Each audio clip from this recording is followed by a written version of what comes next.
Long ago, in the golden sands of Egypt, there lived a pharaoh unlike any other. His name was Akhenaten, and his rule would change the land of the Nile forever. Before Akhenaten, the people of Egypt worshipped many gods. Gods of the sky, the earth, the river, and the underworld. But Akhenaten dreamed of something different. He believed in one god above all others, a shining force in the sky, the sun disk known as Aten.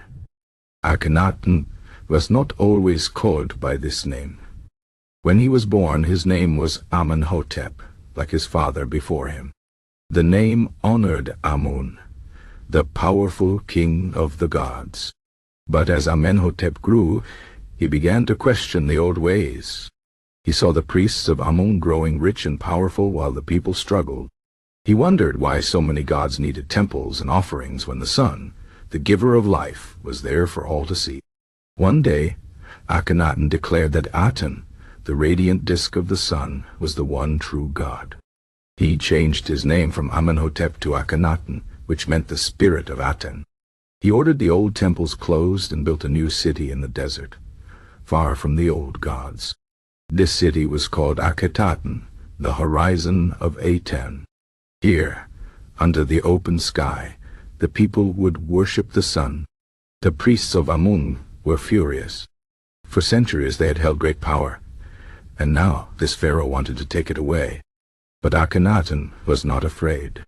He told his people that Aten was the creator of all life, the one who warmed the earth and made the crops grow. He said Aten was not just a god of Egypt, but of the whole world. Unlike the old gods who were hidden in temples, Aten could be seen by everyone, rich or poor. Akhenaten's queen, Nefertiti, stood by his side. Together, they taught the people a new way of worship. They told them to raise their hands to the sun and sing hymns to Aten. The old statues of gods were forgotten, and in their place, artists carved images of Akhenaten and Nefertiti bathed in the light of the sun. These carvings looked different from the stiff, formal art of the past. Akhenaten was shown with a long face, a slender body and lips that seemed to smile, almost as if he were basking in Aten's warmth. But not everyone was happy. The people had worshipped many gods for generations, and now they were told to abandon them. Some whispered that Akhenaten was mad. Others feared the anger of the old gods. The priests of Amun plotted in secret, waiting for their chance to bring back the old ways. As the years passed, Akhenaten grew more isolated. He spent his days composing poems to Aten, calling him the living Aten, who rises in beauty every day. He believed that Aten spoke to him alone, guiding his rule. But outside the city, Egypt was changing. Neighboring lands saw weakness in the pharaoh's strange ways. Trade suffered, and enemies grew bold. The people began to wonder if the old gods had truly abandoned them. Then tragedy struck. Akhenaten's beloved queen, Nefertiti, vanished from history. Some say she died.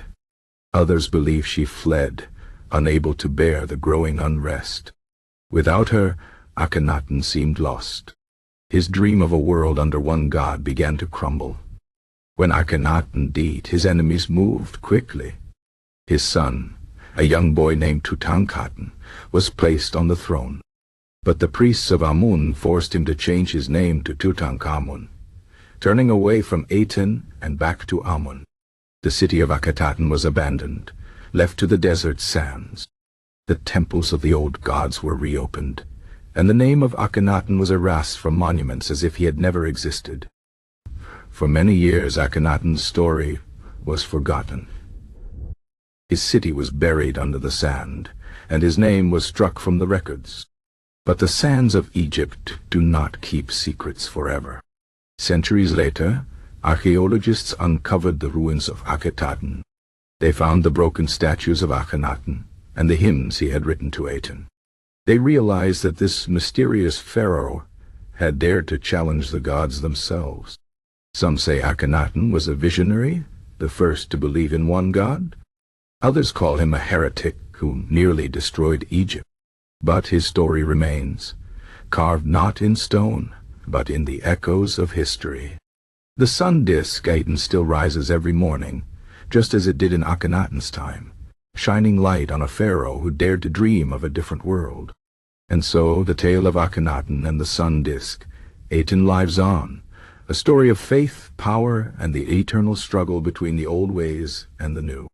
The sands may shift, empires may fall, but the sun will always rise, just as Aten did in the heart of a pharaoh who believed in its light.